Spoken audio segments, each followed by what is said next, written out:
Hi friends, ഇന്ന് ഞാൻ കുറച്ച് ചെടി വിശേഷങ്ങളുമായിട്ടാണ് വന്നേക്കുന്നത്.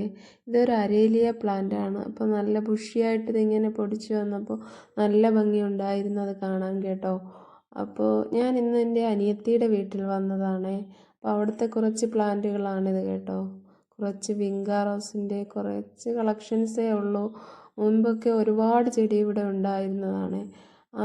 അതിനുശേഷം അവൾക്ക് കുറച്ച് ദിവസം ഇവിടെ നിന്ന് മാറി നിൽക്കേണ്ടി വന്നു. അപ്പോൾ ഈ ചെടികളെല്ലാം നഷ്ടപ്പെട്ടു പോയി കേട്ടോ, എല്ലാം നശിച്ചു പോയിട്ട് ഇപ്പോൾ ആദ്യം മുതലേ അവളൊന്നേ നട്ട് വെച്ചിരിക്കുന്ന ചെടികളാണ് കേട്ടോ. ഇതൊക്കെ ഇപ്പോൾ ഒരു 6 മാസത്തിനടുത്തെല്ലാം ഒന്നേ നട്ടെല്ലാം പ്ലാന്റൊക്കെ ഇതാക്കി ഗാർഡനൊക്കെ ഒന്ന് സെറ്റ് ചെയ്ത് വരുന്നതേ ഉള്ളേ. അപ്പോൾ ഈ പെൻറ്റാസ് ഫ്ലവറിൻ്റെ തന്നെ മുൻപ് 3 4 കളർ അവൾക്കുണ്ടായിരുന്നതാണ്, അതെല്ലാം പോയിട്ട് ഇപ്പോൾ വീണ്ടും അവൾക്ക് 1 2 കളറുകൾ കിട്ടിയിട്ടുണ്ട്. അതൊക്കെ ഇങ്ങനെ നട്ട് ഈ റെഡ് കളറിലാണ് നന്നായി പൂവിട്ടിട്ടുള്ളത്, ബാക്കിയെല്ലാം ചെറുതായി പൊടിച്ച് വരുന്നതേ ഉള്ളൂ. അപ്പോൾ ഇതൊക്കെ കാണാൻ നല്ല ഭംഗിയുണ്ടായിരുന്നേ. പിന്നെ കുറച്ച് കോളിയസ് ചെടികളുടെ കളക്ഷനും ഉണ്ടായിരുന്നു. അതൊക്കെ പല നിറത്തിലുള്ള പല കളറിലും പല ഇതിലുമുള്ള ചെടികളുണ്ടായിരുന്നേ. ഇത് കുറച്ച് ഇലച്ചെടികളാണെങ്കിലും കാണാൻ നല്ല ഭംഗിയുണ്ടായിരുന്നു കേട്ടോ. മുൻപൊക്കെ ഒരുപാട് ഇലച്ചെടികളൊക്കെ ഉണ്ടായിരുന്നതാണ്, അതെല്ലാം പോയിട്ട് ഇപ്പോൾ ഒന്നേന്നുള്ള കളക്ഷൻസാണ് കേട്ടോ.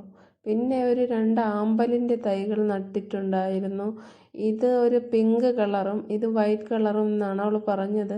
ഇപ്പോൾ ഇതിൽ മൊട്ടുണ്ട്, പൂവൊന്നും വന്നിട്ടില്ല. പൂവുണ്ടായിരുന്നെങ്കിൽ നമുക്ക് കാണാമായിരുന്നു എന്ത് കളറാണെന്ന്.